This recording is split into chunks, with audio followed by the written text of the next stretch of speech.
are you doing? Happiness? Great. Hello, everybody. Hello, everybody. Good morning, colleagues. Morning, all.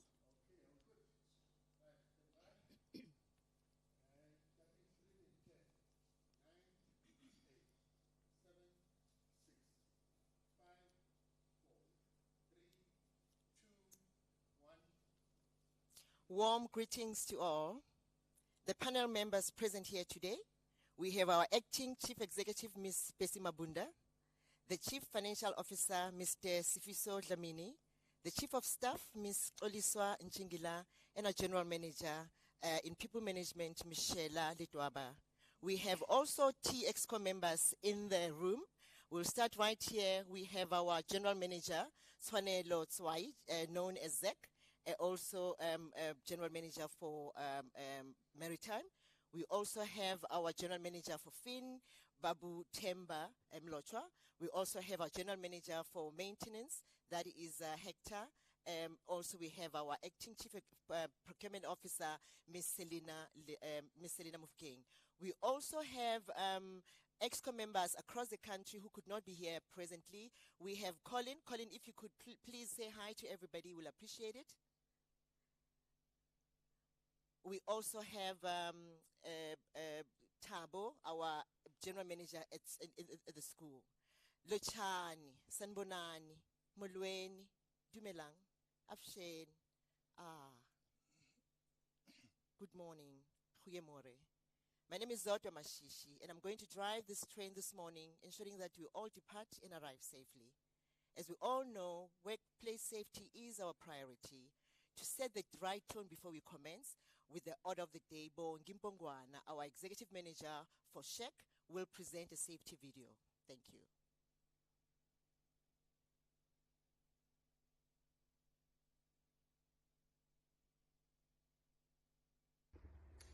Greetings, colleagues.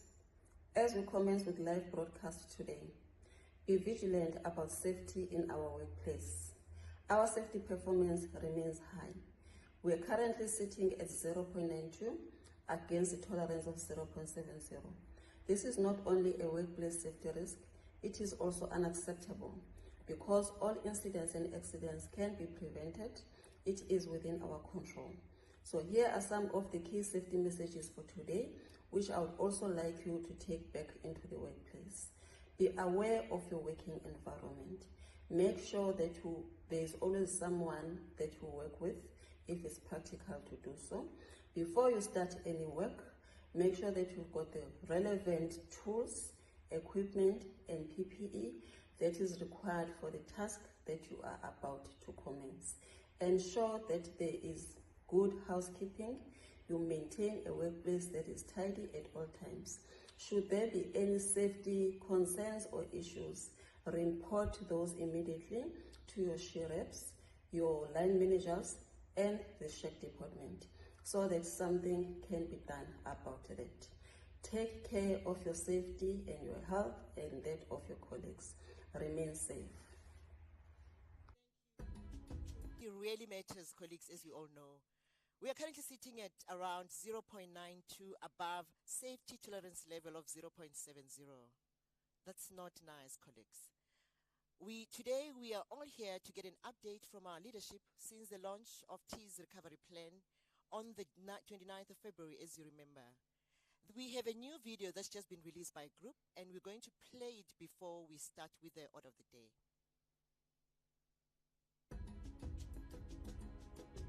Greetings, colleagues.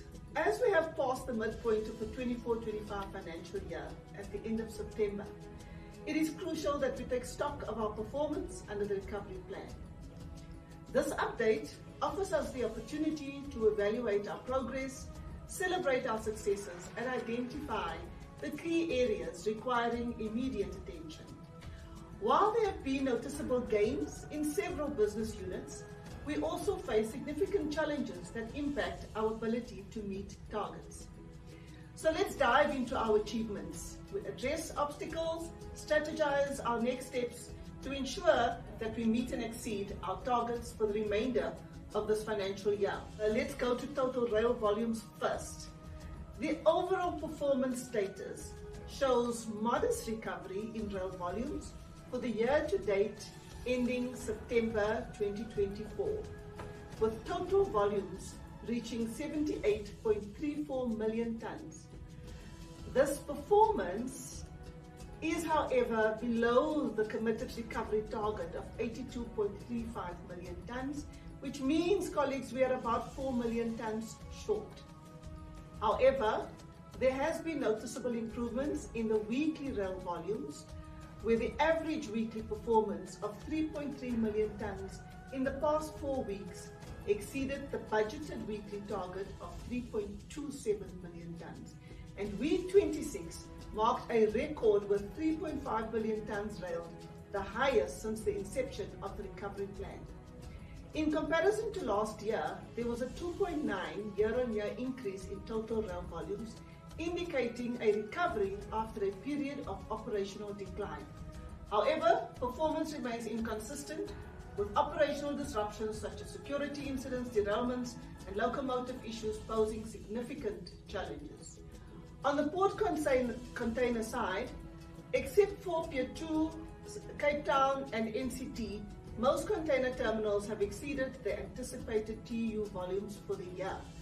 Furthermore, the multi-purpose terminal container handling facility across the coastal terminals outperformed the anticipated TEU volumes, resulting in a 31% excess, whilst the overall container volumes fell short of the targeted TEU by 8.2%. The equipment renewal program at the ports will provide a much-needed relief to this business area.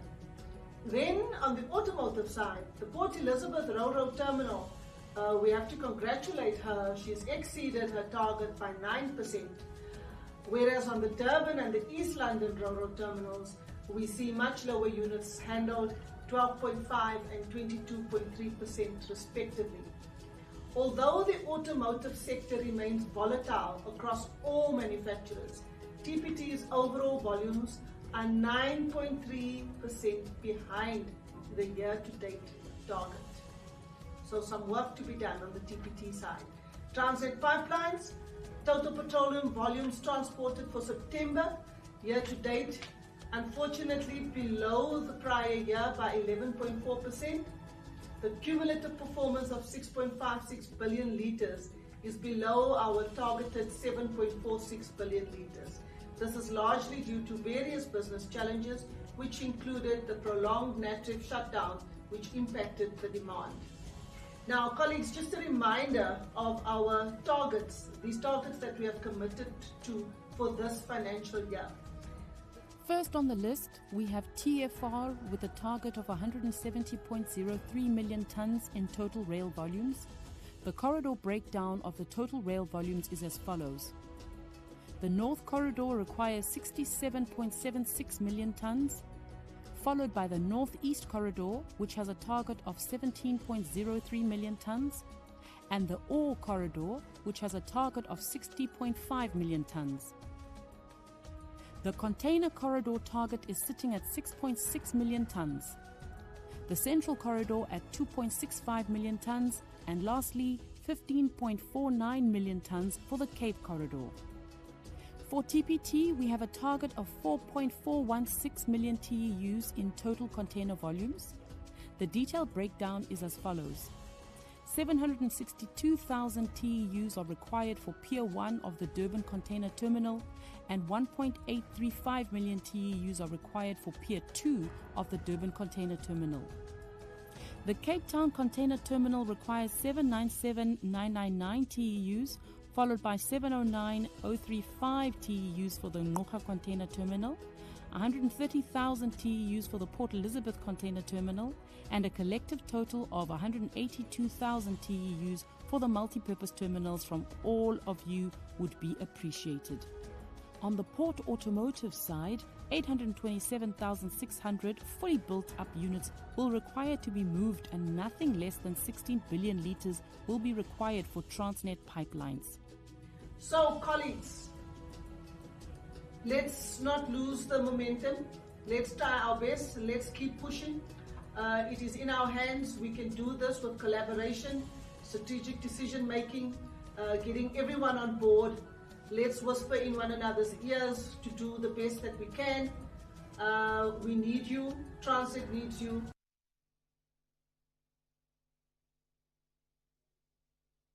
Thank you so much for that video. Colleagues, please make sure that you play this video. It is a third recovery plan video. Please, in your meetings from now onwards, make sure that it's played.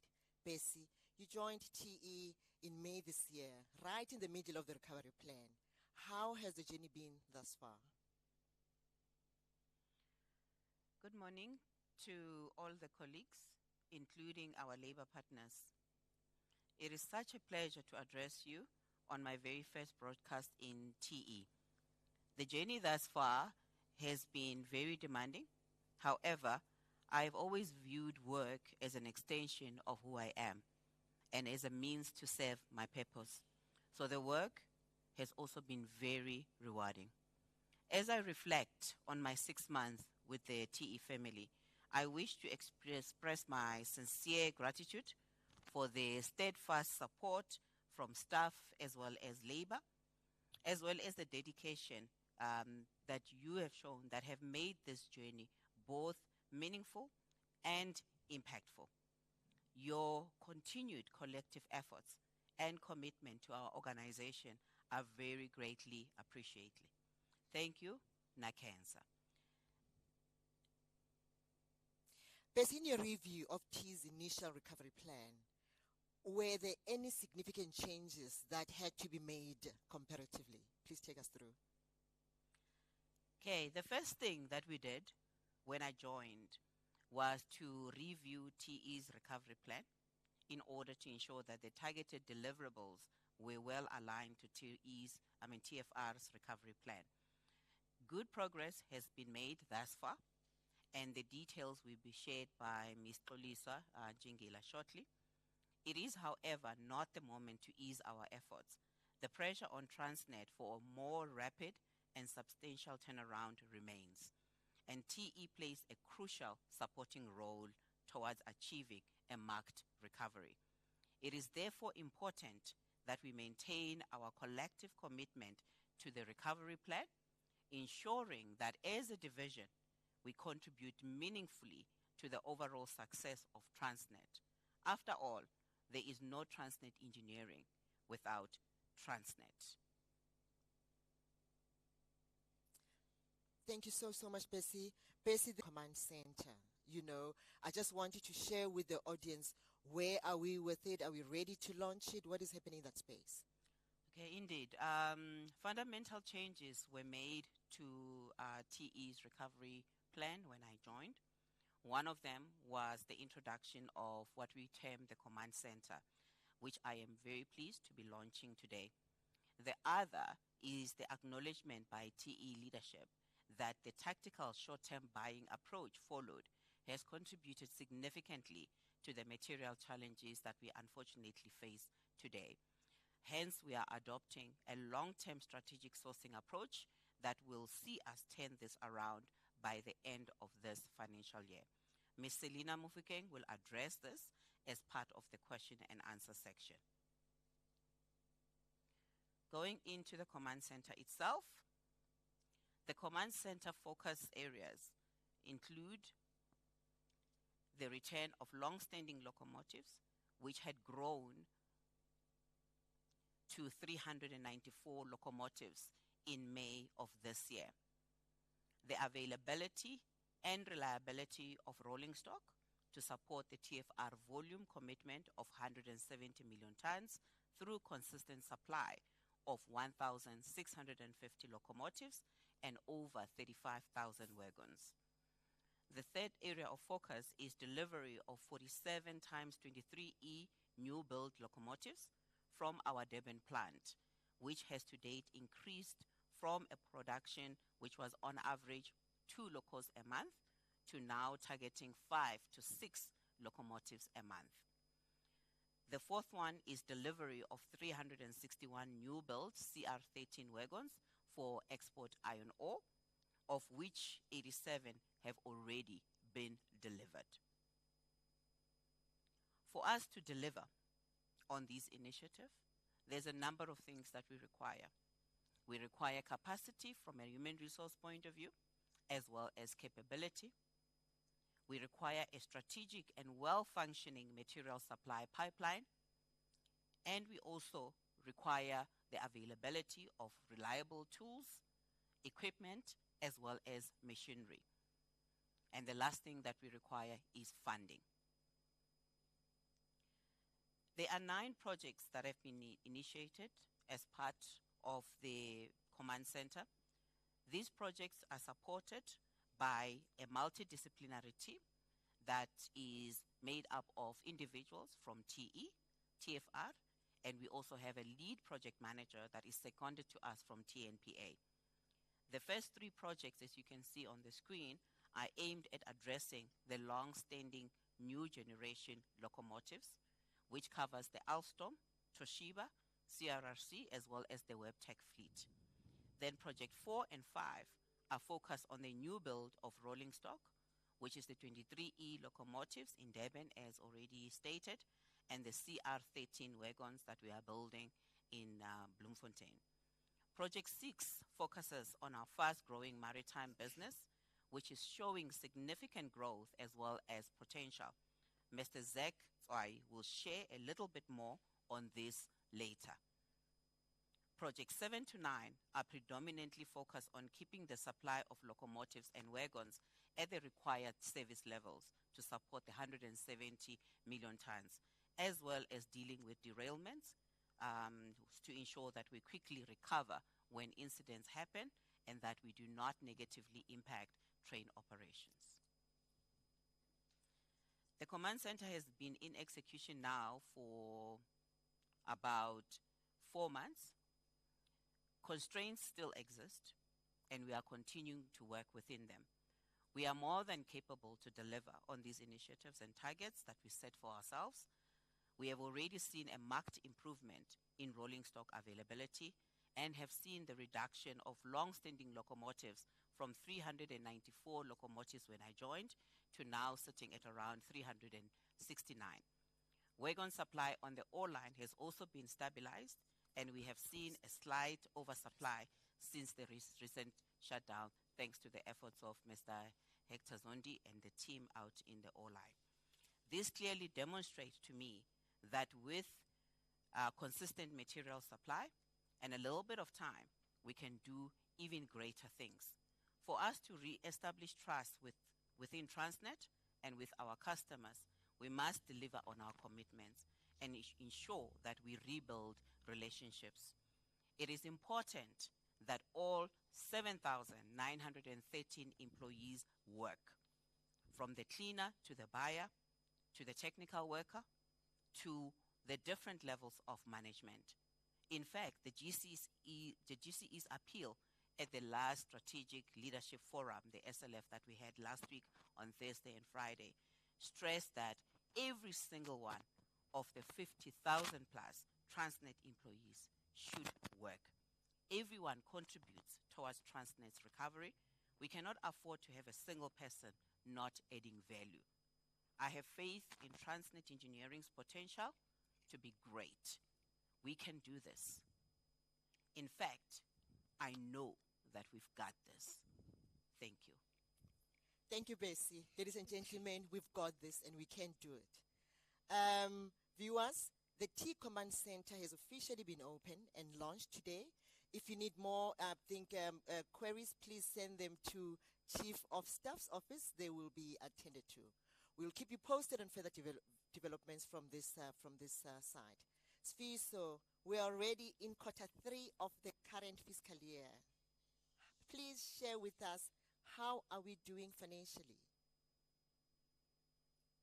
Thank you, Zodwa, and good morning to the viewers. Like you correctly saying, we have witnessed some highlights as well as some challenges in the last 2 quarters. And going into the third quarter, I just want to present a view of where we are sitting now, come end of October.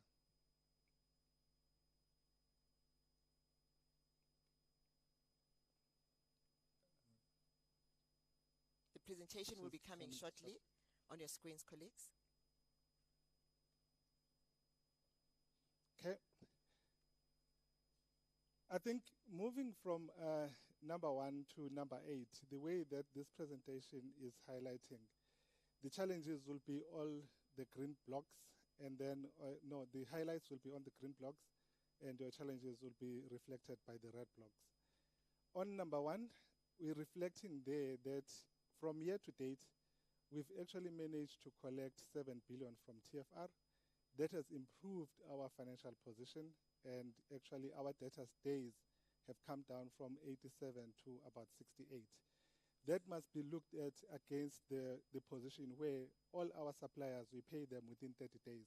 So the aim is to bring that number down to about 45 days. That's the target.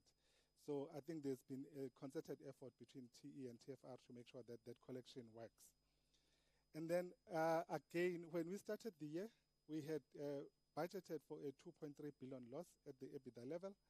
I think our latest projections are indicating that we're going to come below that to about 1.8 billion, which in itself is a combination of two things.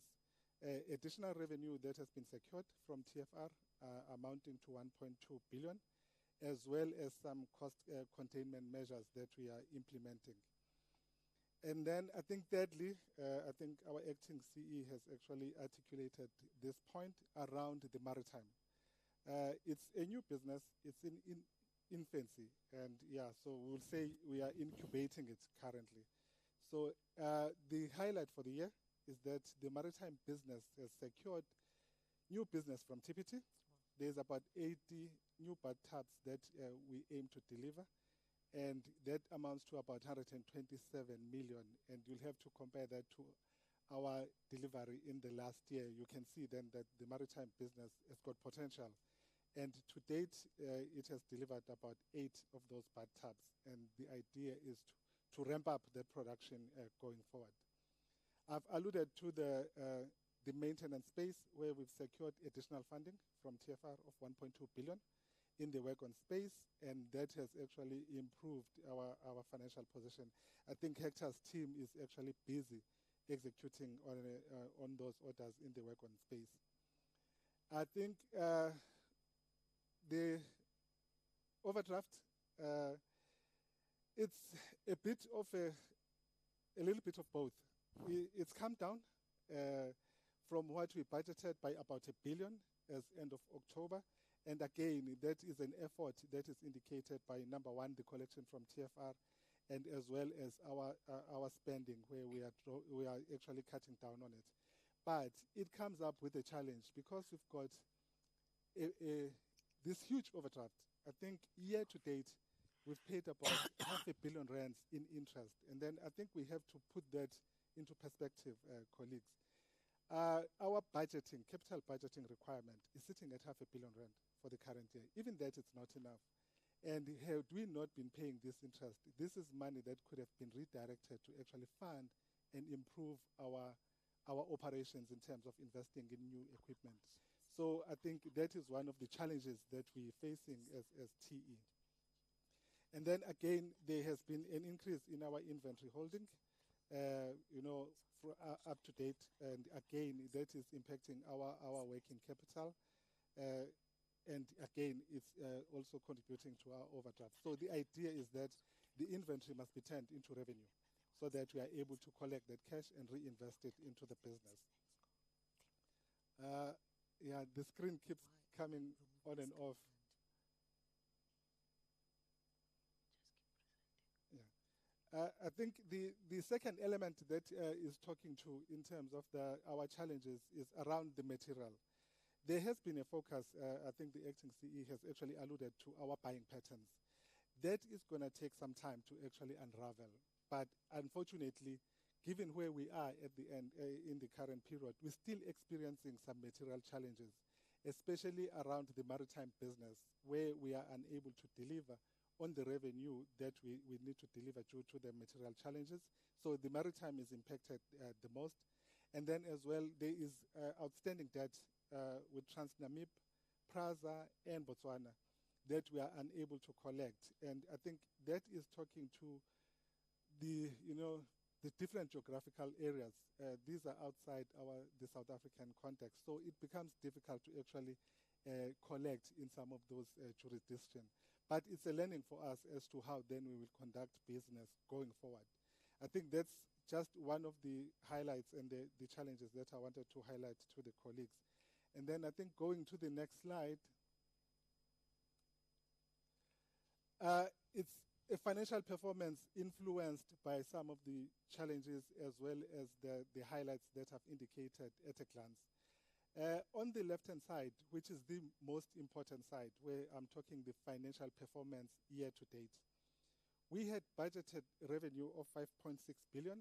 We are sitting at 5.7 billion. So we are 1% ahead of our budget, which is a good thing. I think in the past 2 years, we've always struggled with our revenue and delivering on the revenue.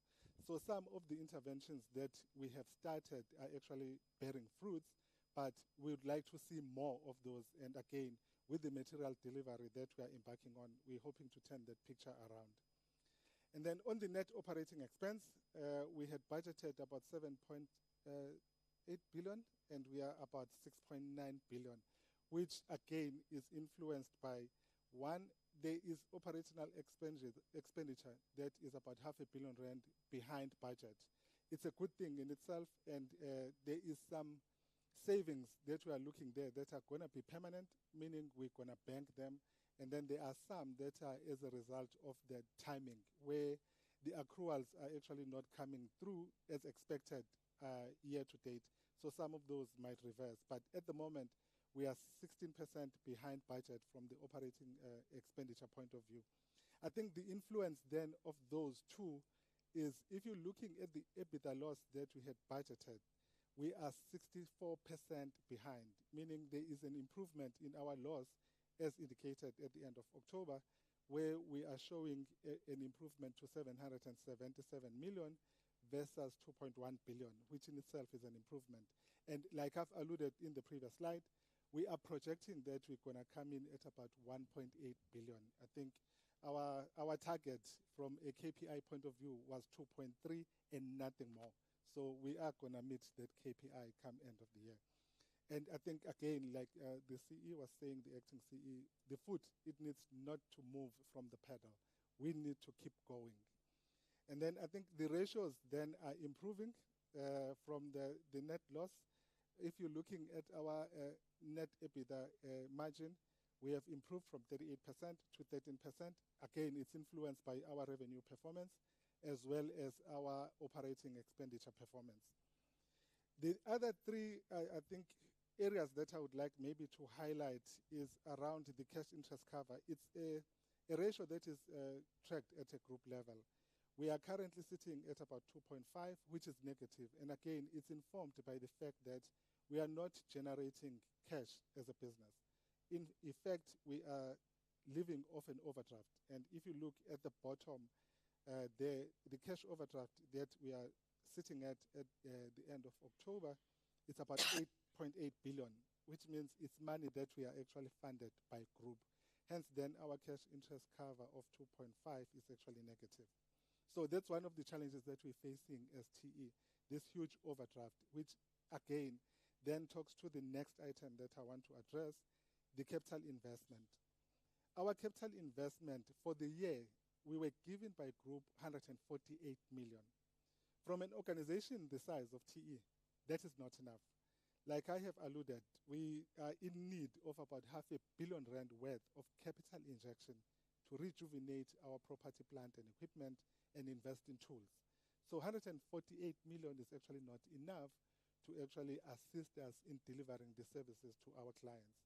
But the reason why we got 148 million, number one, is because we are not generating cash. So group is not willing to give us money if we are not self-sustaining, meaning we are not generating our own cash. And as a result, the 148 million that is given to us is actually, for lack of a better word, just to say, you know what, here is little that you can do, you can see how best to actually use it. And as a result, we are at the moment about 68% behind our investment target of about 47 million. And there are various reasons why we are behind, one of which is our challenges with the business case, which we are addressing at the moment. We've got the weekly meetings where we are actually trying to pull this back. The 148, again, I want to mention is we further slice and dice it according to the needs. The first need then that will go into the bucket, it will be the compliance projects, because those compliance projects will attract penalties, and we don't want to add on top of that. And then the second bucket will then talk to the revenue generating projects that then we need to execute on. But as I've indicated, it's actually not enough, the 148, for an organization the size of TE. I mean, we are generating revenue of 12 billion, and then we've got about 148 million in capital investment. It's actually not enough, colleagues. I think that is that in a nutshell that I just wanted to highlight, and then maybe I will take further questions later on. Thank you. Thanks for that summary, Sfiso. I think it was quite detailed.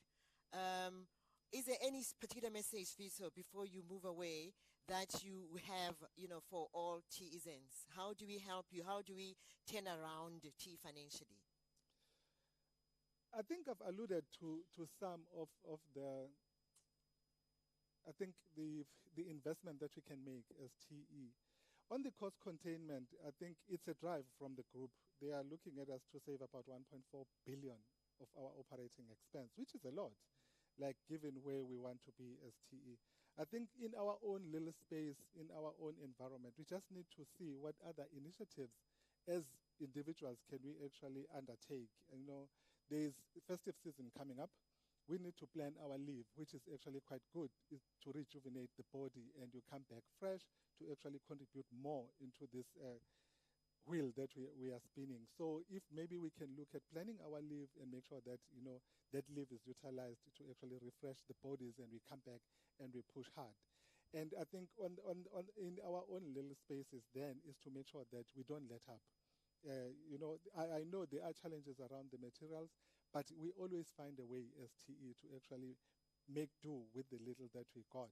And again, with the capital investment that we're saying is not enough, we try and fix our own equipment, utilizing our own resources. We are engineers after all. So it's all of those little bits and pieces of work that in our own little spaces will actually go a long way towards turning and helping contribute to our positive outcome.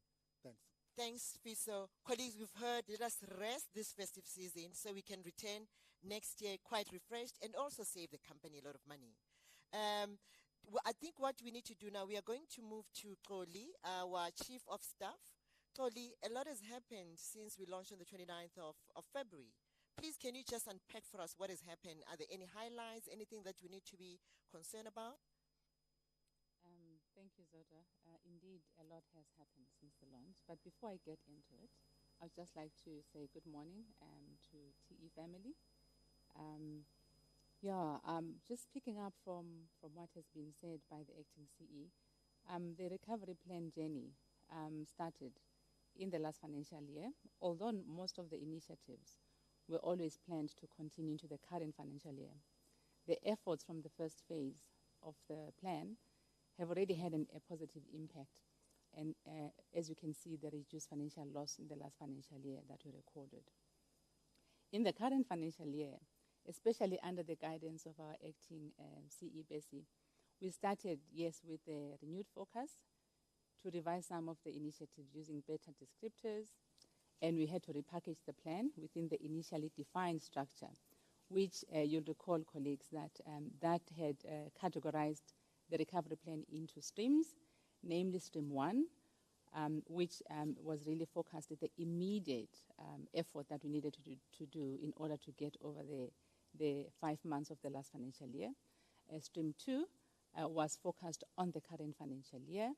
And then we have the operational efficiencies, which are continuous and are likely to continue into the future as we fix this business.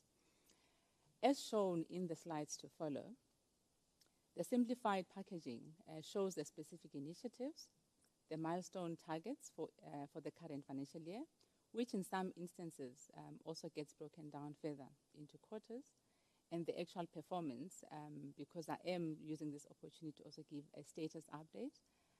So the status has been color-coded for a quick reference, which is aligned to the legend in order to indicate the progress on the milestone as we track, which ones are on track, which ones have been delayed, and those that are actually at risk. So we'll start with the comment in the last column is to also just summarize the status and the reasons so that we can quickly understand what would have gone wrong. I can see, colleagues, that the slides that are showing are actually not the correct one. So I'm hoping that these will be corrected. Oh, it's me who's supposed to. Okay, apologies for that, colleagues. Going back to the slides, so the plan starts with the critical initiatives for the TFR tonnages support, which is exactly the main task before us to make sure that TFR is our major customer, rails the volumes that they have to show for the year. This is showing the commitments in locomotives that we need to avail to TFR as well as the wagons in support of the TFR agreed targets. As seen, the overall Q3 target in number 1, I'm still on the first slide. I am not pressing anything, colleagues. I'm not sure what's happening.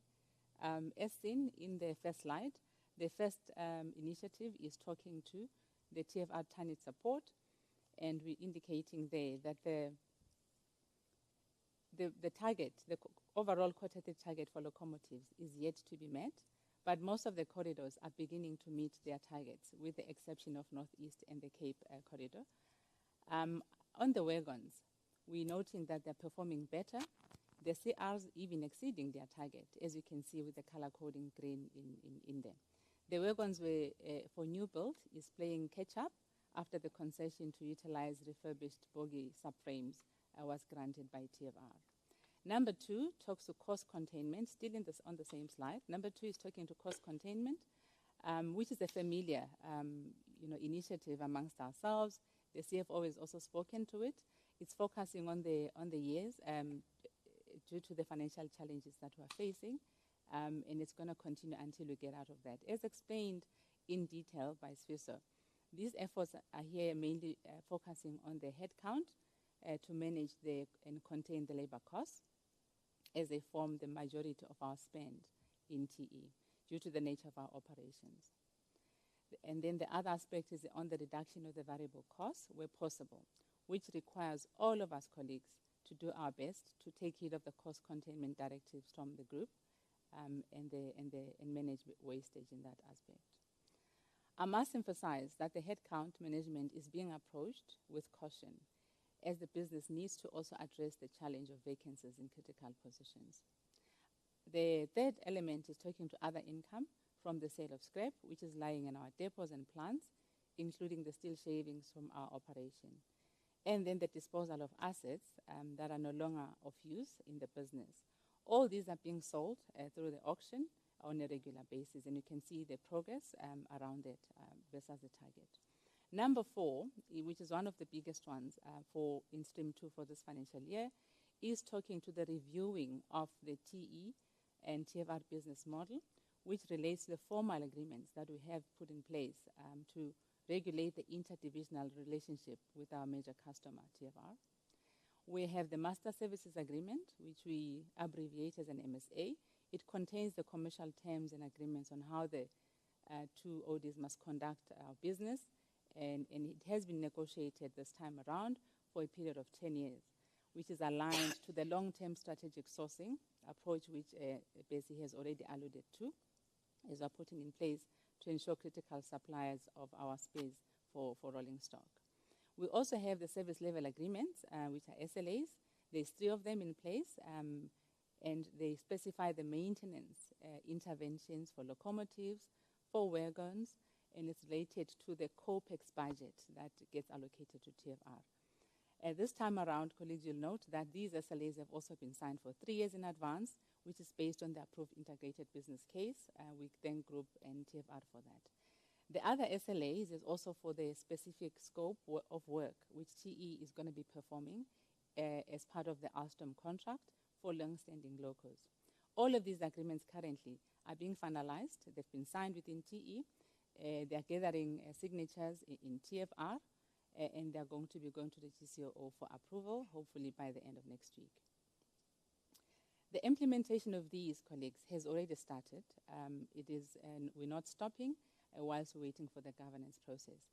The other element of this initiative relates to the reviewing our costing to inform better pricing for our goods and services, which we're executing within the support of group finance and internal audit. This exercise is well advanced and needs to be completed before the end of the year so that we can implement the revised prices at the start of the financial year, colleagues.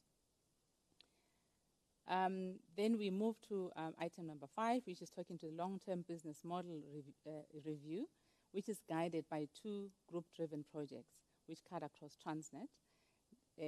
The one is talking to the operating model review, which is driven by group strategy, and the other is talking to the reorganization of the ODs in a group, which is driven by group people management, supported by PwC as consultants. These are both in progress and on track to finish by the end of the financial year. Their outcomes will be implemented as we start the next financial year. Number 6, as alluded to by Sfiso, is focusing on the maritime business, which is steadily growing, as shown by the increased number of the interdivisional agreements that we've signed, some of them already covering a period of 7 years. We also have a number of SLAs between both ports and the terminals. The execution on these projects is slightly delayed, as you can see at the bottom. We've tried to show some of the projects. The red is indicating where it's been delayed, and green is showing where we've also just completed some of them. We move on to number 7, colleagues, in the next slide, which is talking to the supply chain focus. We understand, and it's been emphasized by the acting C as well, that we need to get supply chain to support this business better. So we're establishing better buying strategies for each of the locomotives per fleet, establishing long-term contracts, relationship with original manufacturers, equipment manufacturers, so that we can ensure a 75% material coverage by end of December and aim for 95% by end of March. This initiative is structured to track the same for each of the key categories, from locos, wagons, wheels, maritime, machinery and equipment, breakdown recovery equipment as well. So as you see in the slide, they are at various stages of progress. They are supported by an exercise to also optimize the procurement processes so that we can begin to do things faster within that space. People-focused activities are number 8 in the next, same slide. They are centered around the high-performance culture, which we do need to instill in the business, and it's part of the integrated implementation of the culture survey feedback, and this will be covered in detail later by Sheila.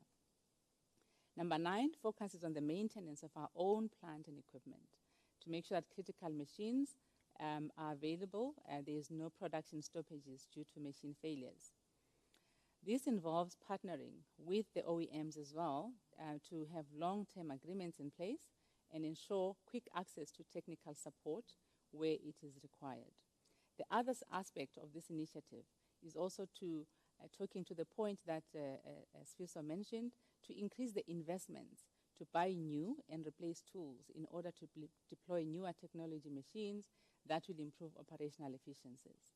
So Group has been kind enough to support our recent request for additional capital expenditure for budget in spite of the fact that we do not afford it as a business because we don't generate enough cash. Number 10 is the one where we just need to make sure all of us are hands on deck in making sure that we monitor the performance around this recovery plan. It is focused on rolling out smart KPIs across the business, making sure that all employees understand what their production targets are and how they are going to be achieved in the recovery plan to make sure that the objectives are met. We are utilizing the Letsimas and other operational areas. We are targeting to make sure that there's visibility where we can talk about this recovery plan regularly in order to influence better performance, including NBCs as well. At the corporate level, we are looking at the weekly OPCOs, the command center, which the acting CEO has talked to. These enforce that there's timely correction of any issues that could be affecting performance when we engage in those platforms. And the last one, colleagues, this initiative is talking to, of course, how we can grow our revenue, excuse me, and diversify our revenue to reduce our reliance on TFR.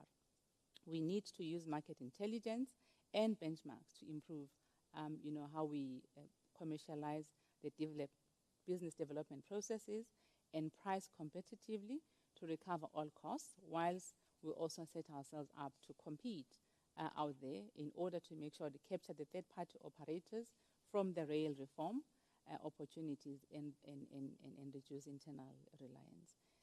This is also very important to get right as we position TE to a maintenance service provider that will provide services to the rolling stock leasing company, which Transnet is setting up.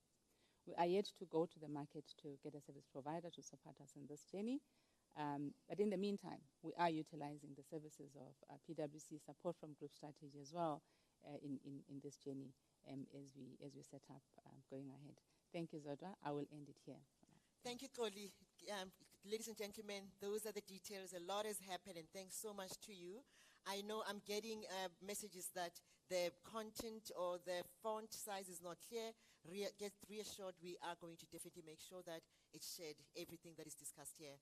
I want us to move to the next level. Sheila, our people management, general manager rather, what has happened on the culture side? You know, when we launched the recovery plan in February, we were busy. There was a culture survey that we did. We just want the results. You know, what is happening from that front? So, thank you, Zodwa.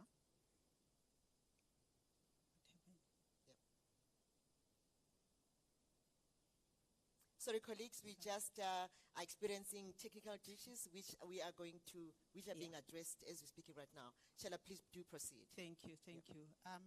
We are doing well on the culture side. I think all of you have seen the culture survey going out there, and you have participated. And I want to thank all of you for participating, which led to a positive 65% participation. The survey results have been communicated across the ODs and obviously the whole organization. And we have developed the culture-specific journey for TE with the recommendations coming from yourselves.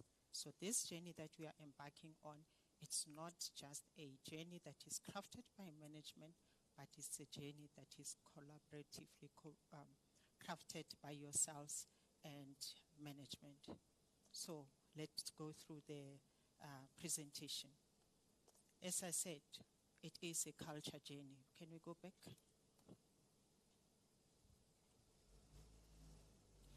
It is a culture journey, and it's called a journey because it takes a long time to create a culture.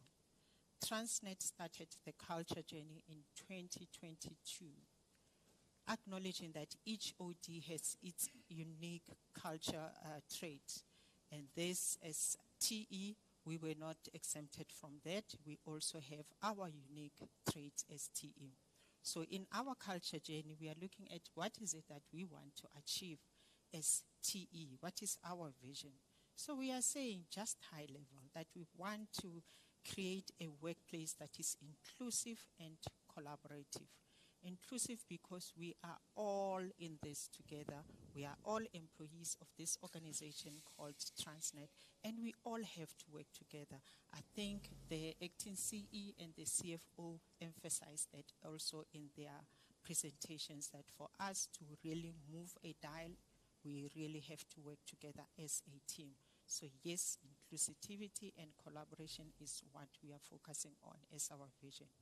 We're also looking at promoting a culture of accountability, respect, and growth.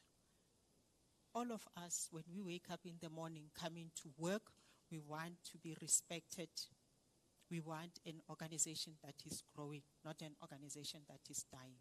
So this is our vision. And it's important that we are all accountable to what we do and accountable to each other as well. We also want to create a workplace that is promote a psychological safety. What do we mean by that? We mean as you wake up in the morning, we want people that look forward to coming to work. You wake up in the morning planning what you need to do at the office, not waking up worried about, I'm going to be dealing with those individuals at work. Right now, we have a challenge with bullying, victimization, and harassment. So creating the culture of safety will eliminate those traits that do not subscribe to our journey as TE. So what are our areas of focus? Our areas talks to empowering the team ownership culture. I earlier on alluded to the fact that we're working together as a team. You don't come to work as an individual to do your individual thing, but you are here to contribute to a team effort, and that team translates to a TE effort. We also want to enhance our communications and feedback channels. I think Oli did make mention of some of the structures that we have in place. So it's important that we really get to talk to each other. Management talk to labor, labor talk to employees, management talk to employees, so that we all have a same goal and we are aligned with what we do. So our communication channels will be enhanced because we currently have them. It's a question of enhancing them to get the best out of those. So it is important to have clear expectations that are aligned to foster that accountability at all levels. You will notice as we continue that going forward, we are going to start sharing the individual KPIs, which are the key performance indicators for all the businesses and for all the depots and different centers, so that as you come to work every day, you know exactly what is expected of you, what is it that we want to achieve. Earlier on, the CFO spoke about we are expected as TE to reduce our costs by 1.9 billion. And for us to be able to do that, we have to closely monitor and understand what are our KPIs and how far are we with those KPIs to give us that sense of understanding if we are indeed aligned to our goal and strategy as TE. So what matters? The culture drives productivity, it drives innovation and employee satisfaction. If you live in a space where you feel at home, you feel appreciated, you become innovative, you become engaged, and more so, you become productive. So it's important that we really foster that culture. A positive culture will also align to TE goals. So if you have a positive culture, you will inevitably align yourself to the goals of the organization and not work against the organization. So every employee plays a role in shaping our culture. So whatever you do, where you are, and how you do it, it reflects in the results. So we all need to work towards the same goal. So we've had our finger on the pulse culture survey. You have spoken. These results have been shared with you. But I thought it's important that we look at these results again and see what exactly did we say. So with these results, what came up clear to us is that we have 86% of our employees are engaged. What does that mean? It means they like to work for the organization. They like doing what they are doing. Does that mean that everything is the best? Not necessarily. I mean, that is articulated there when you look at the factors that represent exactly what your satisfaction levels are. 69% for culture. If we have a great culture, we should be sitting above 80. But of course, we still have a long way to go. As I alluded earlier on, that we still have the elements of bullying, harassment, and victimization. And that speaks to what our culture is, which is a culture that we want to eradicate. So 69% said, we are happy with the current culture and we would like to have more. 69% also feel that employees in this organization, from management down to the lower level employees, we are ethical. Is 69% a good result? I don't think so. We can improve on the 69%. For us to really feel confident as an organization that we are an ethical organization, we need to be trading around the 90%, not 69. So there's a lot of work that needs to be done there. 72% feels that we live the values. As I said, we can improve in our values. And our values talk to how we engage with each other also. Well, a staggering 43% has actually said, leadership, you are not what we expect you to be. And we have heard you. We have heard you. So you will see in the recommendations what we're going to do. Because for the organization really to prosper, we need a leadership that is inspirational, a leadership that is able to take the workers or the employees with as they move along the strategy or creating the strategy of the organization. And as I said earlier on, a full 89% said, we intend to stay. We don't plan to leave Transnet. And that talks to that 86% that is engaged. If I may share some of the comments that came out of the survey itself, you have said that you feel that you are doing other people's work. There is continuous need to get approvals from high levels. So some managers feel that they are not necessarily empowered, and employees feel that we have managers that are not empowered. There's lack of information, and hence we are enhancing our communication channel. Upskilling and development opportunities. So there's a request for upskilling and developmental opportunity. But there are those who say, we feel that this is the place is actually giving us a good working experience, and we feel that there's job security. And lastly, this is a statement coming from all of us that we need to deliver quality, focus on safety, and teamwork. So, we've had the results. Now, what is next? So we had, as I said, you co-created the recommendations that will be implemented to really change this culture.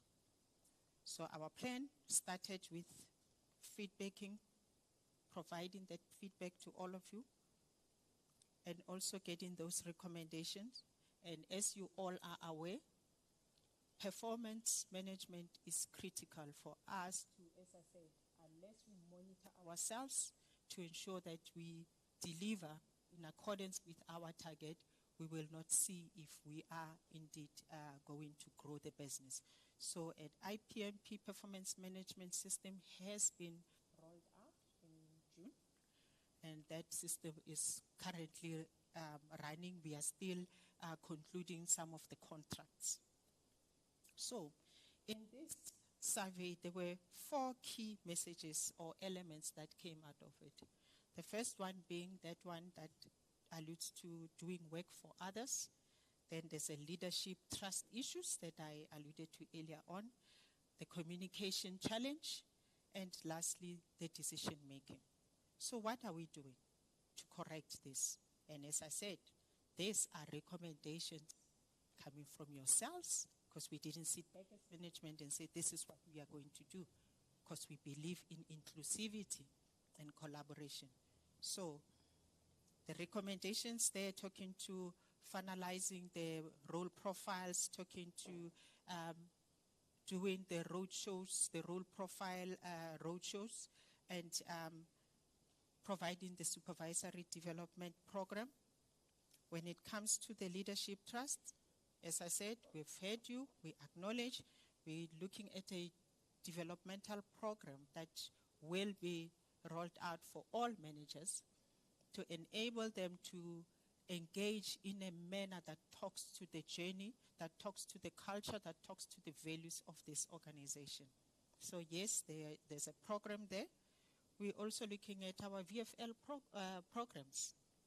During our VFL, what is expected is that line managers, executives, everyone should engage with all the employees in the organization. And that is where you start creating that culture of trust. And not just engaging, but going back to the next one now, the engagement structures that are currently in place, they should not just be engagement structures, but effective engagement structures. And how do we then make them effective? Whatever resolutions that are taken in those structures must be implemented. Because if we take resolution as the chairpersons of these structures and we do nothing with those, then we are creating that culture of distrust. I'm not going to repeat the enhanced communication. I think Oli also spoke a lot about those. But I think what is critical to mention is that we have an employee portal. So this is a upward communication that should be utilized to engage with management. Don't wait until you feel unhappy, then you lodge a grievance. Talk. Use the portal. We the rest, I think, Oli already touched to those, the Letsemas and the like.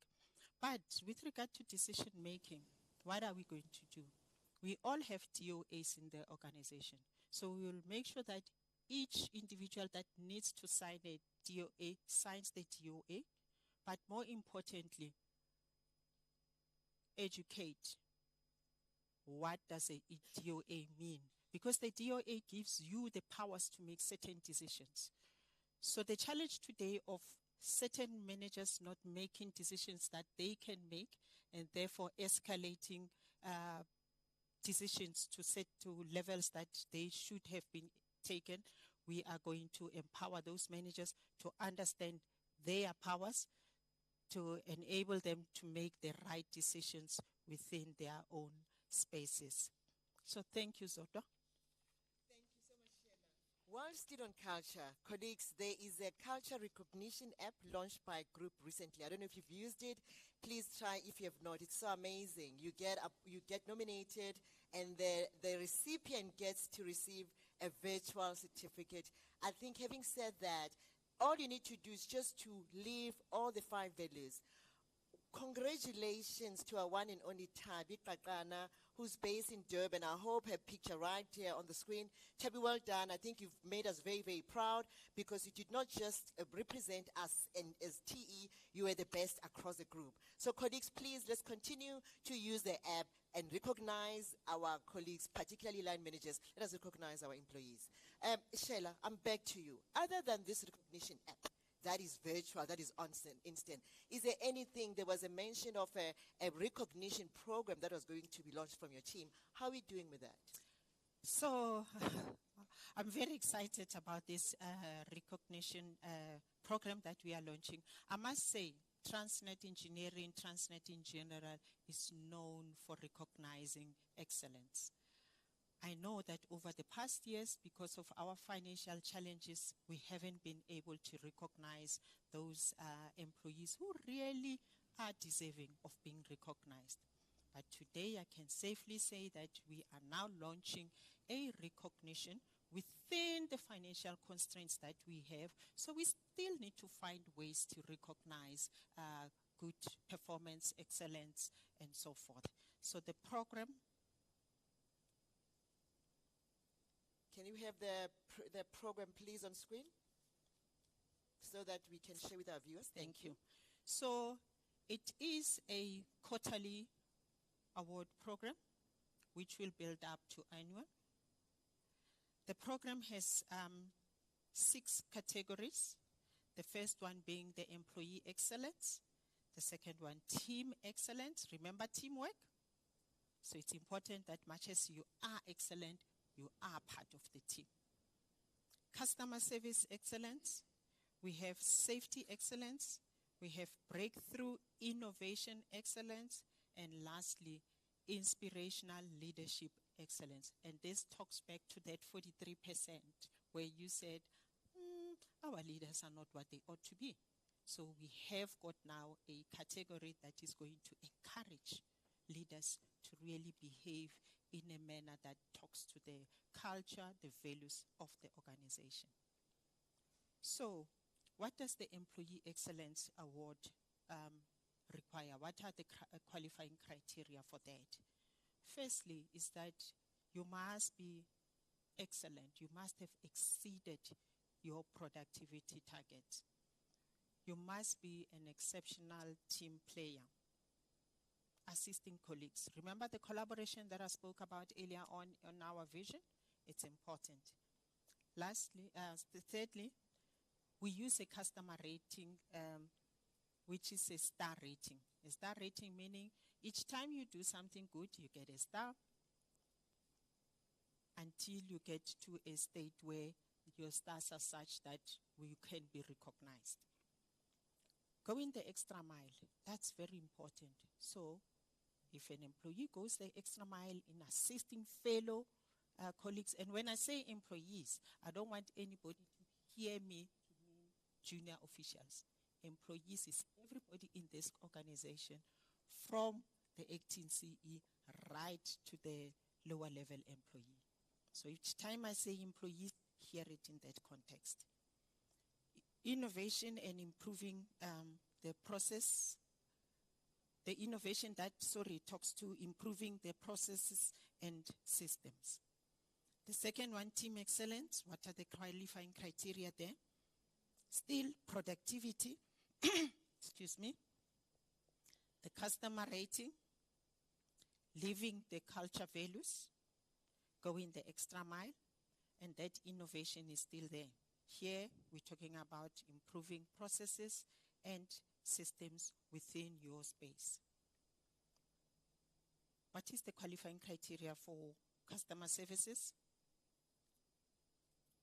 It must be a distinguished focus on customer excellence.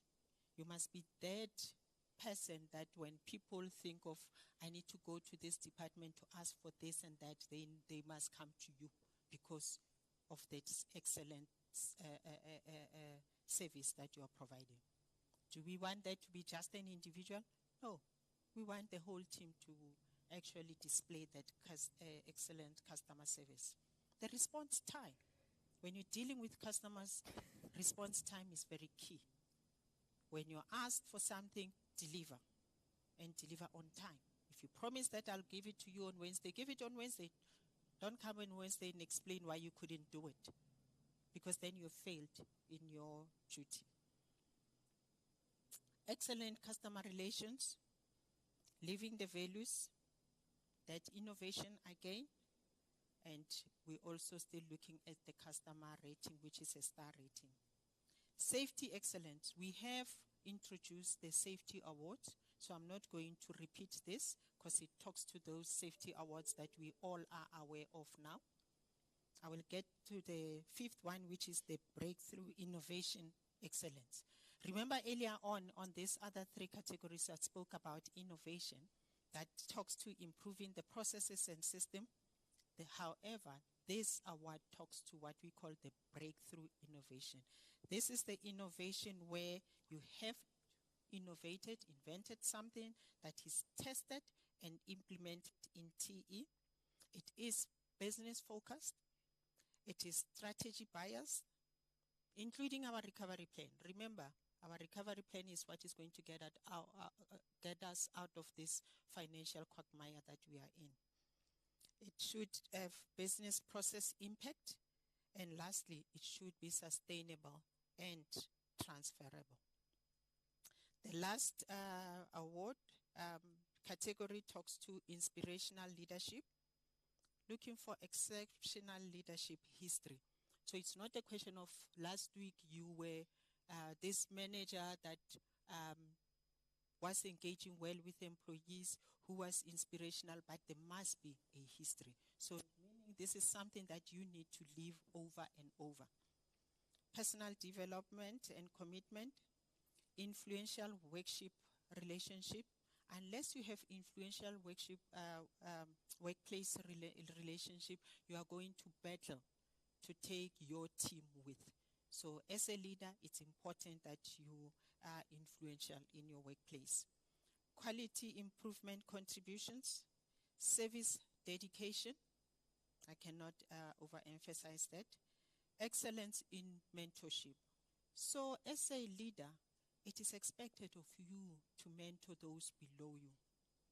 So excellence in mentorship is important, and be an inspirational role model. So as I said, there will be quarterly rolling up to annual awards. So yes, without the money, being in this financial quagmire that we are in, it is still important to really recognize those employees that are going the extra mile for the organization. Thank you, Zol. Thank you, Sheila. Colleagues, officially the Employee Recognition Program has been launched today at TE. We will communicate it in terms of how it's going to work. It is quarterly recognition. Let's take full advantage of that. I just want to appreciate those who are sending us pictures. I'm trying to get the technical team so that you guys can view yourself while we're crossing over to the questions. And yet again, thank you so much for the questions asked via SMS, WhatsApp, email, and some verbally.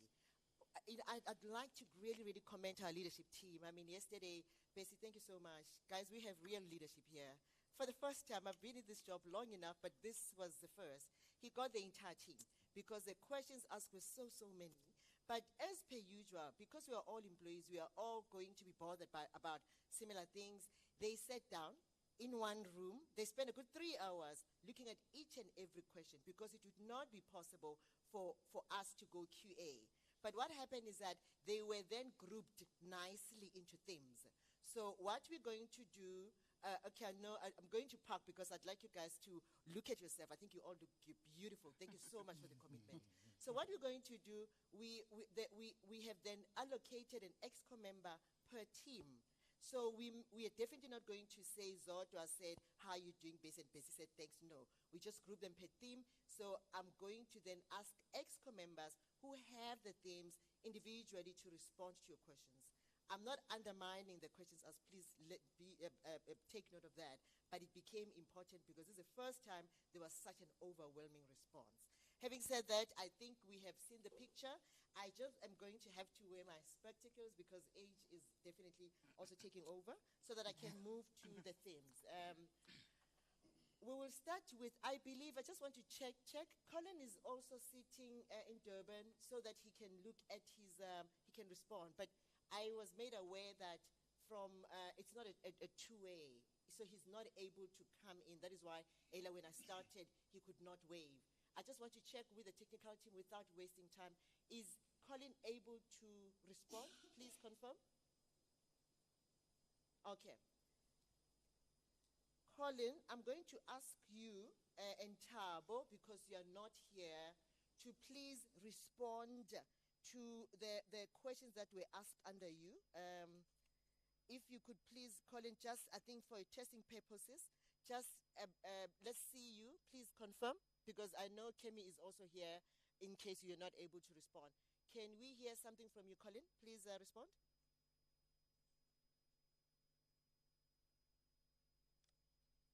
Technical team, please help us so that we can move.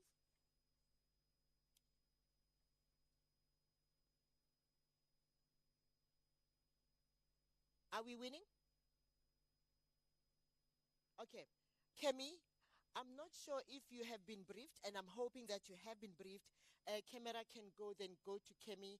Kemi is going to respond to the concerns and questions and comments that were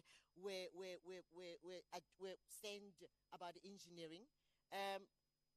Please, camera, confirm if you're on Kemi. I just want to make sure.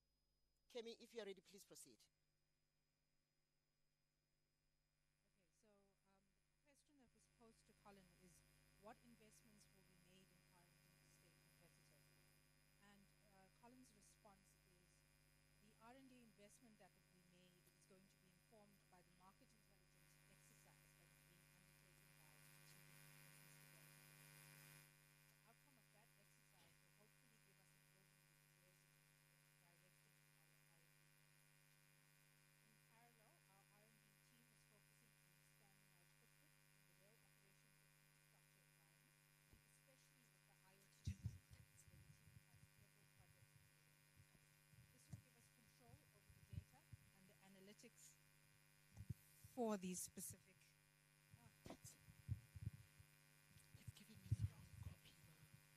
Take two. Got it? Okay. So the question that was posed to Colin is what investments will be made in the R&D space to stay competitive? His response was that our investments and the products that we'll be delivering will be directed by the market intelligence exercise that is being conducted by a strategic business development office. This will help us produce products that will be operationally relevant. In the interim, our R&D team is focusing on expanding our footprint in the rail operations and infrastructure environment, especially with IoT initiatives where the team has a few projects already underway. This will give us control over the data and the analytics for those specific initiatives. In addition, via our maritime business, we will be introducing some innovative technologies to support both TNPA and TPT clients. The intent of these initiatives is to create a sustainable revenue stream for engineering so that we're able to improve our contribution to the income statement. Thank you. Thank you so much, Kemi. We do appreciate that. I'm now going to move to Hector. Thabo, before I move to Hector, please confirm if you are still not connected. I'm also checking with the technical team. No, he can't. So we'll move to Hector. Hector's theme, if we do remember, Hector is the General Manager RSM. It's under the new fleet maintenance. I think the guide here is material, OEM, technical support, and transfer of skills, which with regards to training. Hector, if you could please take over. Please, can we make sure that he's got the mic? And he's on camera. Thank you, Zodwa. And greetings to the Transnet Engineering family. Yeah, maybe before I touched on that question, is maybe to touch on why we actually do the maintenance. What is the reason for us to do maintenance? Obviously, that is our bread and butter. That is what we do, and we do best as TE. Yeah, basically the reason why we maintain is to make sure that we achieve the full life cycle of the assets that we are basically handling. That is both locomotives and wagons, basically. So basically made mention of our new approach in terms of how we are sourcing and procuring material and spares, where the focus has now shifted into us entering into a long-term parts agreement as opposed to responding to RECs, which could go from one REC to 1,000. Basically, that will help us that we are always sourced adequately with material. So we are entering into those long-term parts agreement with strategic OEMs. There's a specific reason why I'm actually mentioning that those are the strategic OEMs that we have basically identified. Because the same OEMs are also going to play a role in the skills transfer, where we are in a quest of fully capacitating our workforce, that they're able to do this maintenance that we need to do at our best. They are capacitated with the skills necessary to do that, and also to get the quality of work through the assistance of those OEMs. In terms of the technical support, We're also going to use the same OEMs to basically to have the skills that need to be transferred to our employees, so that we're able to do the proper maintenance of good quality. And also we are going to piggyback on the maintenance, reliability and service agreements that have been entered into by TFR, who are the owner of the assets. Basically, that is then the approach that we are taking towards the proper maintenance of the new fleet of rolling stock that we're handling. Is more or less the same also with the older fleet of rolling stock that we're maintaining. I will leave it at that. Thank you, Zodwa. Thank you, Hector. The next one is on Selina, both on material availability, the strategic sourcing plans she's going to look at, and also, I think I'll leave that to you, Selina, if you could look at that. And thank you, Selina. Okay, thank you very much. Is it on? All right, thank you very much, and Dumelang Transnet Engineering. It's been a hectic thing for the whole year, deep diving into our own issues, and I think our CE has brought it up earlier when she mentioned that we have been very tactical sourcing, at the level of tactical sourcing, buying on day-to-day basis what is required, and we need to change that as Transnet supply chain, particularly engineering. So I've got some notes here because so as the CE has mentioned, for us to be able to support this complex organization, we really needed to have a robust supply chain strategic shift, and that can be achieved through your 10-year plan, where you share your 10-year plan demand. We needed to clean up our material list through NEF centers. Hector, Zach and team, they've created or developed maintenance and manufacturing strategies. They're basically telling me what type of contracts they need for this organization. So we've also taken that information to consolidate demand.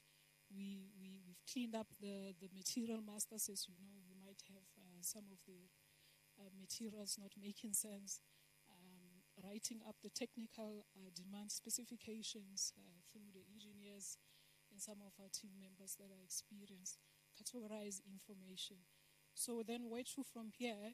We are starting to engage with our OEMs. We want to get into the material long-term parts agreements that will ensure that key commodities are covered, like your steel, CR13. We had bad issues of stop-start. We want to cover the 10-year programs for steel. We want to cover 10-year programs for our braking system, locomotive spares. We're also looking into machinery and equipment, because it's not going to help that you start having material to flow in, but you don't have machines. We've just concluded some of our PPE contracts that we're busy loading on the system with the suppliers, because we also need to be safe as doing such.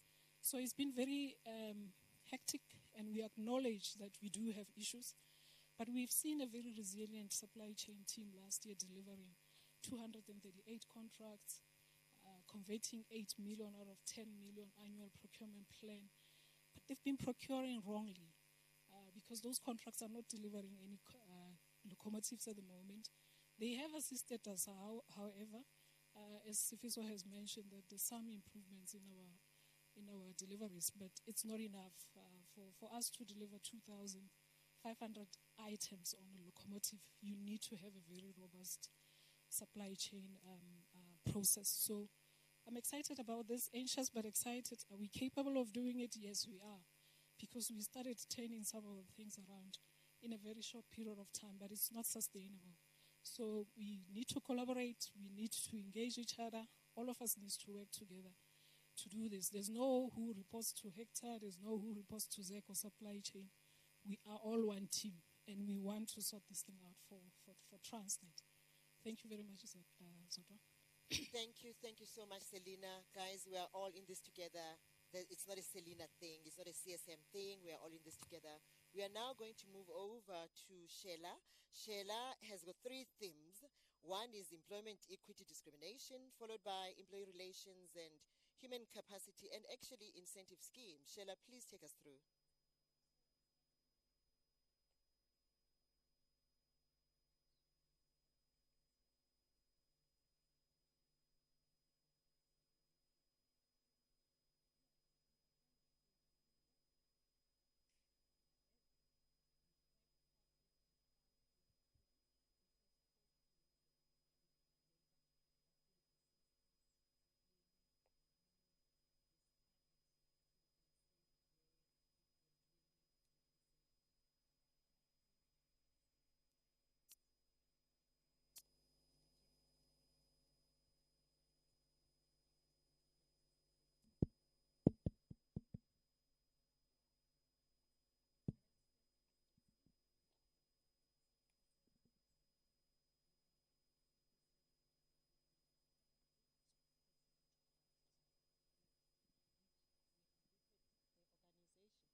apologies, looks like I'm not audible, which when you look at the organization, we should be reflecting better statistics, but there is a plan in place. Go into the employee relations. Here there were 5 issues. The first one raised was around the risk pool. The second one was around the bullying and victimization, the payment of the special sick leave, the provision of transport for employees, and lastly, the employee survey feedback. So, talking to the risk pool, we are fortunate to work for an organization that provides opportunities for employees that are not well enough to take time off to go and recuperate at home while receiving a percentage of their salary. As it stands today, when you are sick for more than 10 days, you can apply for the risk pool.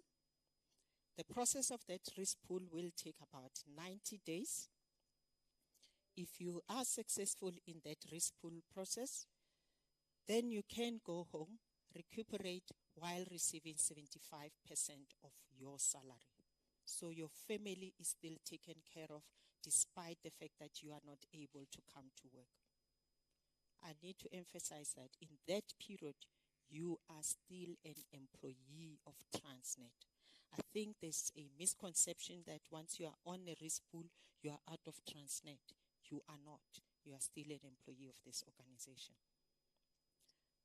Bullying and victimization, I don't think I need to reiterate that. I spoke a lot about that. That is an organization we really, really cannot tolerate, and that's something that we want to eradicate. To add on to that, the acting CE has actually made time out in her diary to go and visit some of the centers that have real challenges. So we will be coming with the acting CEs, this acting CE to come and engage with the employees in those challenged areas. Here we're talking your Durban, we're talking your Bloemfontein and your Saldanha area, where we have received so many grievances and complaints regarding to bullying and victimization. The question of the payment of sick leave, you are getting your money 27th of November. It has been approved, so you will be paid. And I think that's something to be celebrated there. Transport provision, as we all know, each and every employee is expected to find their way to and from work. Only in outlying areas, that is where us as TE have found means to assist those employees to get to the facilities, the premises. And how we're going about that? Also, collaborating with our labor to find a solution. So those processes are still in place. I know Richards Bay being the first one that is going through this process, and the other outlying areas, your Saldanha, I know they already have a transport, which we they collaborate with TFR. So yes, where we are indeed in the outlying area, we find means and ways to assist with that provision of transport. Employee survey, I think I've already shared the survey result, and as I confirmed earlier on, this was not the first time. So for those who missed the other survey result sessions, I think you have seen the survey result now. So I'm not going to repeat that. So the issue around capacity. The issue around capacity goes back to our financial challenge as an organization called Transnet, including Transnet Engineering. As you know, if you keep going to your brother asking for money Your brother will give you, but they will get to a stage where they start giving you conditions to say, I will only give you money provided you do certain things. And that is where we are. Big brother being treasury guaranteed us money, 47 billion, which we all are aware of. With that came condition. One of the conditions being we need to reduce our costs, and we had to review our structures. Oli earlier on made mention of the PwC work, which is the work that is now looking at reviewing our structures to see if our structures are actually efficient and effective to support the business and our customers. So, Transnet went a step further to now put moratoriums, the cost containment, because we were not aligning ourselves with Big Brother. So Transnet had to send out directives.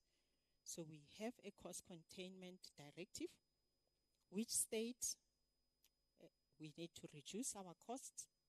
And if I take it down to what affects us individually, it talks to traveling, it talks to accommodation. We are used to going to meeting in person, that there's a moratorium on. So we cannot be doing meetings in person, unless, of course, it is absolute critical. But all these other meetings should be virtual. Now going to the capacity provision. As I said, Big Brother said, you need to review yourself. As a result, there's a moratorium on all recruitment, internal and external. You will recall in December, we had a moratorium that was mainly focused on external. But right now, because of our financial position is not improving as an organization, Transnet gave us a moratorium. What does that mean? Does it mean that we cannot appoint people at all? Of course not. Where it is critical, we will continue to put together memos for approval, and only where it is critical we will be able to appoint. But your normal appointment, none.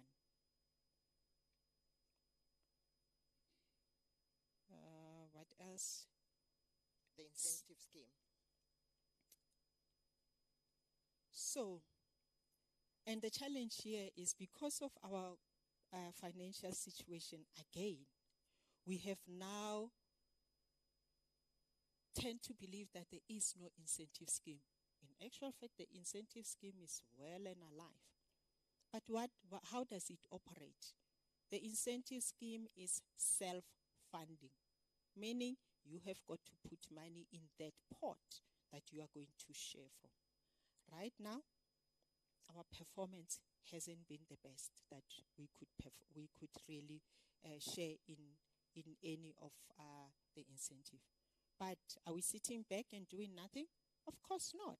And that is why we have the recovery plan, to assist us to really move to a state where we will be able to share in those incentives. So what are the current qualifying criteria for this incentive scheme? Reliability, availability of the rolling stock for your RSM business. Can we confidently say we are providing reliable and there's always availability of stock? If we can say that, it will translate into our financial numbers. In your maritime and manufacturing space, there we're talking about delivering as per our schedule, and it has to be quality work. We can never have redos because we didn't provide quality work, and then whatever equipment or asset that we have sold to a customer comes back for us to redo it, because those redo, they are a double cost for the organization. But if we follow our recovery plan, If each one of us play their part, I am confident we will see the incentives coming back. Thank you, Sheila. I just want to clarify, there's a question that says, did Sheila says payment of sick leave or annual leave? It is sick leave. It is approved. Thank you. Sick leave. Yeah, thank you very much. Apparently there was a round of applause in Durban. So because we can't see you guys, I would imagine it's all over. So sick leave will be paid. It has been approved, just so that we confirm. I am now going to move to Sfiso. Sfiso has got two themes, one on CAPEX and one in finance. Sfiso, if you could please take the viewers through.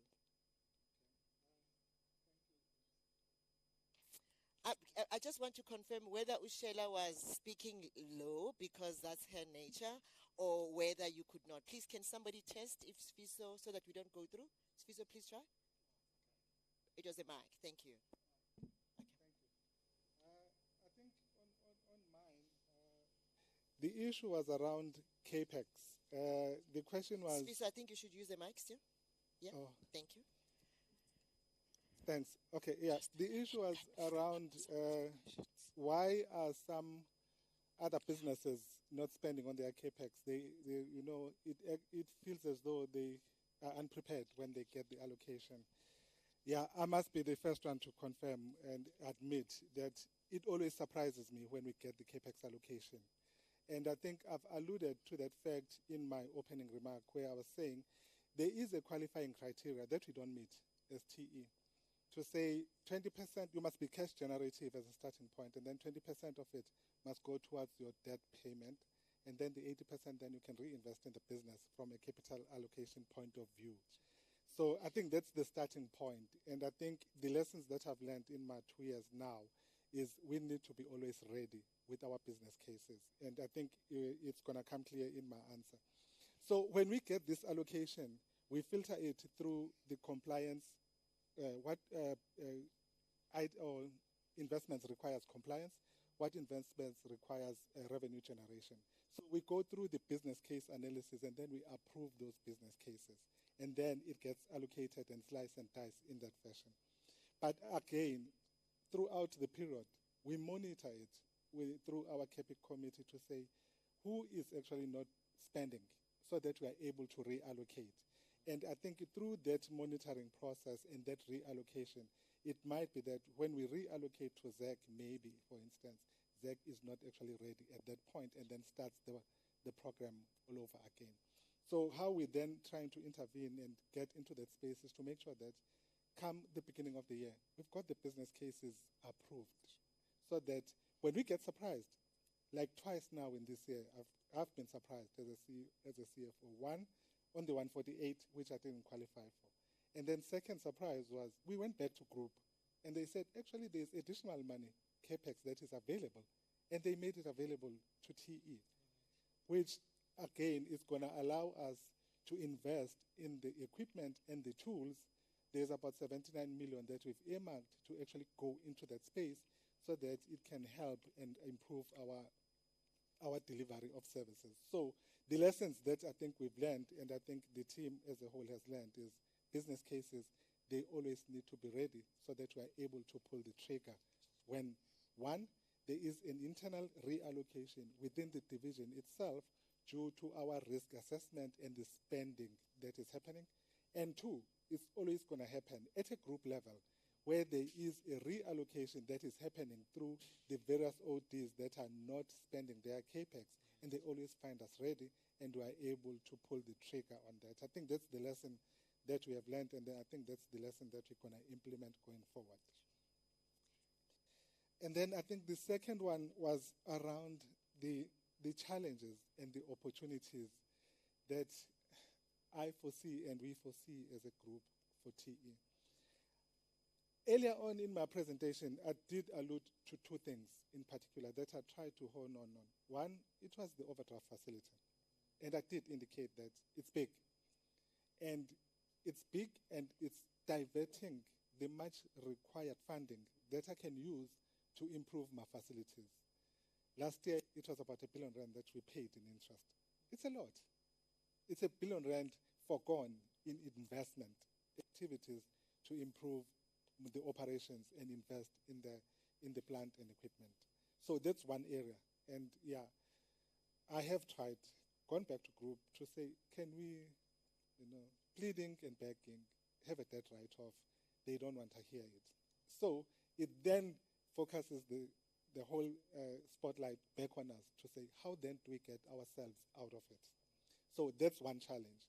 And then the second challenge is, given that we are right now projecting a loss of 1.8 billion, again, in the forecast years, we are still projecting a loss, is how then do we convince group to fund us to invest in the plant and equipment so that we can improve our operations. So that's another challenge. How do we turn that loss around? But to turn it around, we'll need to invest. So it's a whole chicken and egg situation that we are facing now. And I think we have touched on the recovery plan. So the recovery plan, what it's trying to demonstrate is to say, first and foremost, let's just deliver on the promises that we've made as a starting point.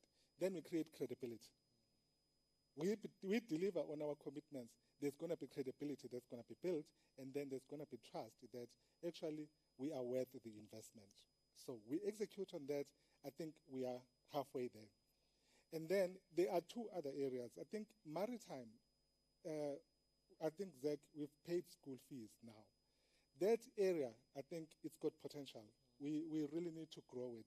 And the reason why I'm saying that is the support at Exco, especially from the group COO. If we actually lose that goodwill, I think we would have done ourselves a disfavor. So at the moment, the challenge that we faced with maritime was the material. I think we've navigated that, and I think we've got the lay of the land. It's a question now, again, of us delivering the material on the floor to enable Zach to deliver on the promises that he has made and build that goodwill within the maritime space, and there we will see growth in that space. Like I was saying, year to date, we've done 132 million versus 33 million last year. That's a 200% increase in revenue, which has got a potential to increase more. So there's going to be some little bit of focus in that area to actually invest efforts in that area and grow it. I think the third opportunity that I'm seeing is around the rail reforms.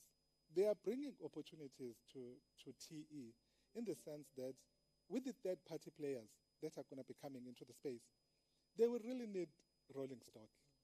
And who else is better positioned to actually bring that rolling stock cheaply to the market and then maintain it at the right level of quality? I think it's TE. So that is one potential that we have, and that I think is something that we are, as Exco sees, with identifying that opportunity, quantifying it, and then understanding what sort of effort needs to go in executing that opportunity within that space. And then again, I did indicate that we did get a 1.2 additional revenue from TFR for COPEX. Again, it's a question of us then delivering on that additional revenue. We create that goodwill, we create that name for ourselves that we can be relied upon in terms of our delivery. So I think if we are able then to ring fence all of these opportunities together and we pursue them as TE to the best of our abilities, we stand a better chance of actually turning TE around. Yeah. Thank you so much. Maybe just before, I think I just wanted to add on the incentive scheme, there is one that is run at a group level, the incentive scheme, Shella. And that one is mainly focusing, I think the drive around that was for us to deliver on the commitments that we've made. If we've committed to making a profit, that is minimum qualifying criteria to go into that box. And I think I just need to get a sense of how far we are. So in our instance, our, what do you call it, a hurdle rate, so to speak, was to make sure that we don't worsen our 2.3 billion EBITDA loss, going all the way to the net loss. So I think that was one of the incentive schemes that is currently being looked at from the group perspective. Thank you, Sifiso. I think if you can start communicating that profit, like whatever it is that we need to do, so that as employees we can do the last round and make sure that we get the incentives. I'm now going to move over to Temba if the camera can be ready for Temba. Temba's theme focuses on facilities and scrap. Temba, if you could take over, we'll appreciate, and also the safety, health, environmental, and quality. Thank you, Temba. Thanks, Zoto. Yeah, as already mentioned by Zoto, there was a couple of questions for Phil.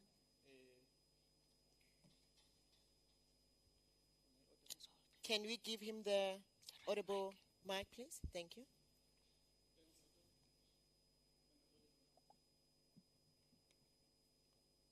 Try again. Thanks, Zoto. Yeah, you are audible. Proceed. All right, thank you. All right, as already mentioned, that there were a couple of questions directed to FIM, starting with facilities to scrap issues.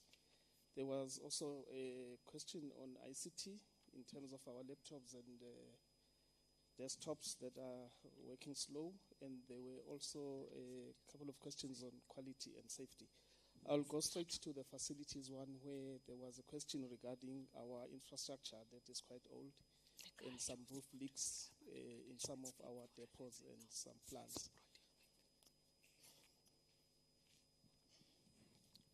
Can I continue? Okay, all right.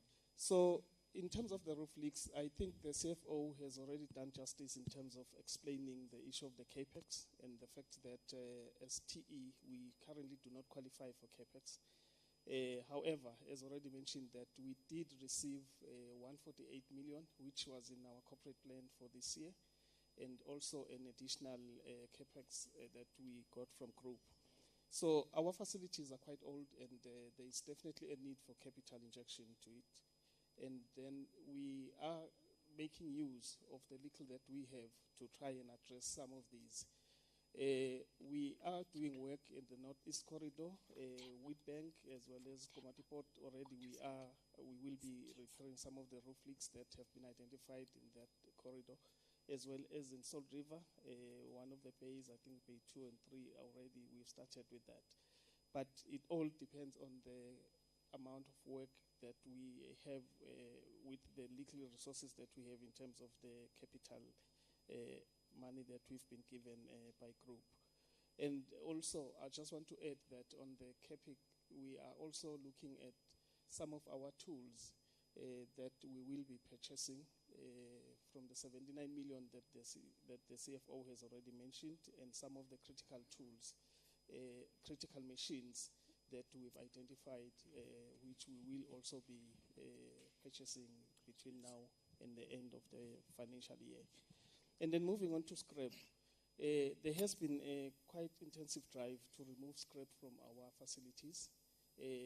Just last year, we managed to make up to 124 million from our scrap removal. And this year, we are chasing a target of 100 million. We are already sitting just shy of 60 million. And this is a project that is being driven from all the depots and all the centers by the FIM executives. So we do believe that with the removal of scrap, there are two issues that we're addressing. The first one being the housekeeping, as well as the revenue generation that we are seeing from the scrap that we are selling. We do have a contract with a scrap removal company, so we are really driving, and we really need to get the scrap out to clean up our premises, as well as to generate revenue from that. There was also a question in terms of cleaning and gardening contracts across TE. I can safely say that there has been confirmation from our SM team that all those contracts for gardening as well as cleaning are in place. So we should not be having any issues when it comes to that. Then there was also a question that spoke to Maintenance Friday initiatives in some of the depots in one of the corridors.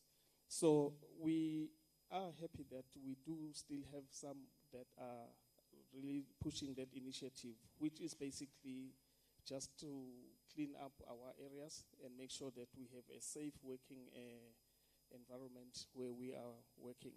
However, we do like to mention that such initiatives should also be implemented in terms of not affecting the production, and also not incurring overtime based on that the teams were doing the cleaning and all of that. But we do appreciate the support from the staff, where we still have some of the employees doing the cleaning.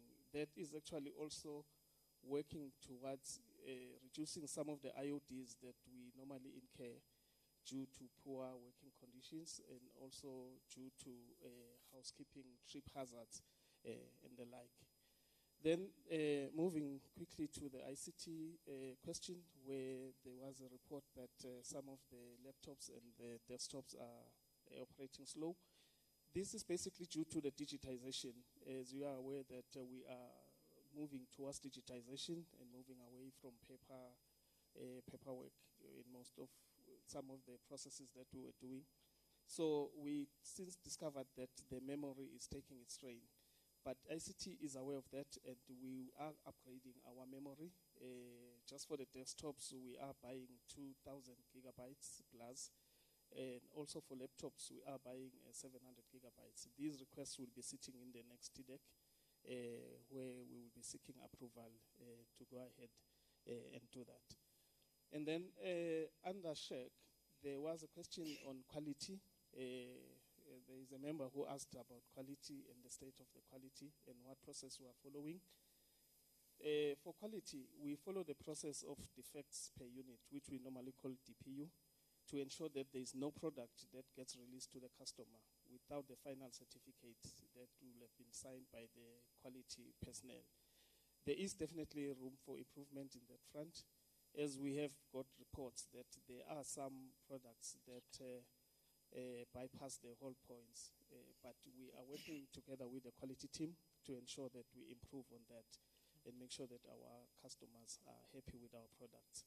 And then the last one is on safety.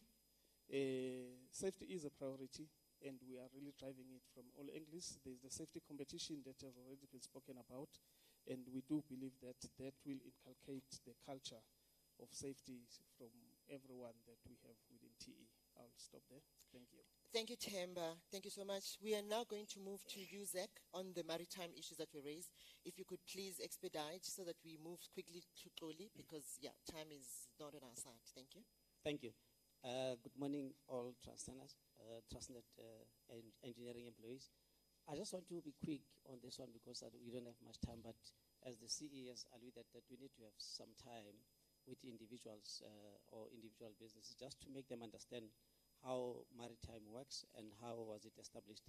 From the inception of this business, the whole idea was to diversify.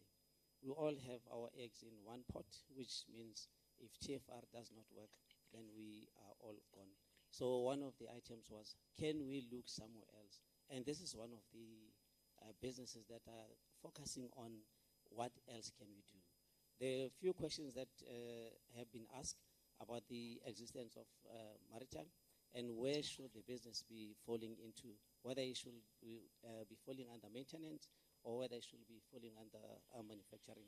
That is the process that, as Australia has alluded, that as there is some process that PwC is busy with, that can also identify whether this it should be with within TE or should be with another OD. That is something else that could come. Let me just give you a clarification on this. We established it based on, as I said, diversification, and we saw it fit that we get into the maritime space. We went in to start the business into working with TPT, TNPA, and you will realize from where we started, the business started from nowhere with no tools. Even today, we haven't bought the team much tools. We utilize what manufacturing has, as we know that most of the employees, that about 90% of the employees that are in maritime are coming from manufacturing. The tools that and equipment that they're using are coming from manufacturing. So you can see there was no extra cost that the business came in with. But in the first year, the business made 3 million rand, which was the inception. And the second year, in which was last year, the business made 124 million rand with a profit of 18 million rand. You can see there was a very big climb, as our CFO have said, And this year, we want to do the 90 million rand profit. There is a focus of doing 550 based on looking at the material. We've had a lot of issues on the material. We have got a lot of issues on specifications. As Colin has also, in their answer, have alluded that they are helping us because when we go into the space, we either don't have specifications, we either don't have any documentation. We start from re-engineering most of these items and work backwards. We also have a lot of work that we are doing with the OEMs. For instance, TNPA came to me last week and said, look, there is a new machine that we bought from Netherlands. Every 4 years, it must go back to Netherlands for repairs or maintenance. I say we can do it in TE, and this is something that we can do for them within. Due to time, I have to stop here. But thank you, Zach. Thank you so much. We only have like 2 minutes. Slowly, if you could please speak on the BD issues so that we can wrap up. Thank you, so the business development issues have actually been covered, I think, sufficiently in the presentation, where we acknowledge that there is the importance of refocusing the business development function and reset it to be a center of excellence within TE is one of the initiatives that we're pushing. We talked to the market intelligence effort that we are pursuing to make sure that we begin to revise the processes, commercialize ourselves to be competitive, and be able to just reduce our reliance from internal customers like TFR in order to be able to seize the opportunities which the CFO has also been touching on around LISCO as well as the third-party operators. I think at the end of the day, we just need to acknowledge that our reliable and consistent delivery is also key to keeping our customers happy.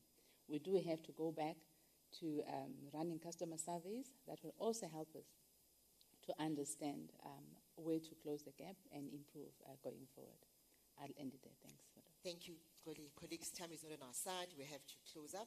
Before we conclude, let us have a closing remarks from our panel, starting with Bessie, followed by Sifiso, Claudia, and Sheila. Thank you. Okay, do we need the mic or Can we have the mic, please? Oh, it's right here. Thank you. Yeah, thanks. I just want to say one thing. There was a question that was a bit troubling around the discrimination of women in our environment. Please note that that is not acceptable. You would not want your sister, your mother, your daughter to be subjected to such conditions. So can we please stop such practices? To end off, I just want to thank you all for the support that I have received thus far from every single one of you, from our labor colleagues, as indicated earlier. After this, there will be road shows that we are going to hold everywhere nationally. This will be led by the TE Exco and myself where possible. And this will kick off immediately after this broadcast. It will give us an excellent opportunity to continue with this engagement in person. Dates will be communicated by the comms team. So thank you so much, Zodwa, for that. Please be there, participate, and contribute directly to TE success. Thank you. Thank you, Bessie. Sifiso? Thank you, Zodwa, and thank you, colleagues. I think from a TE financial position point of view, it's a collective effort, and I've alluded to that, and I think every other idea in your own spaces that you're occupying is welcomed, and we look forward to receiving those, and looking forward to going with you on this journey of financial recovery for TE. Thank you. Thank you, Colleagues, the recovery plan can only be realized if we're all fully involved.